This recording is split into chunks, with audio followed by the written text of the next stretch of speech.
Friends, అమెరికాలోని నెవాడాలో ఒక రహస్యమైన ప్రదేశం ఉంది. ఇక్కడ ఏలియన్స్ ని బంధించి అలాగే భూమిపై క్రాష్ అయిన యూఎఫ్ఓలను ఇక్కడ భద్రపరుస్తారు. ఆ ప్రదేశం పేరే ఏరియా 51. ఇది మన భూమి మీద one of the most mysterious place. ఇక్కడ సెక్యూరిటీ ఎంత టైట్ గా ఉంటుందంటే దీనిపై నుంచి ఏరోప్లేన్స్, డ్రోన్స్ ఏవి ఎగరవు.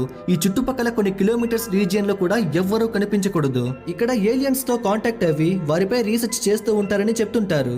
1989 లో రాబర్ట్ లెజర్ అనే సైంటిస్ట్ ఏం చెప్పాడంటే ఏలియన్స్ అంతరిక్ష నౌకల్ని రివర్స్ ఇంజనీరింగ్ చేసి ఆ టెక్నాలజీని తీసుకోవాలని నాసా అతనికి ఏరియా 51 లో ఉద్యోగం ఇచ్చిందని చెప్పాడు. ఏలియన్స్ యూఎఫ్ఓస్ లో యాంటీ మ్యాటర్ ని ఫ్యూయల్ గా వాడుతున్నారని, తను ఎంతో మంది ఏలియన్స్ తో వర్క్ చేశానని చెప్పాడు.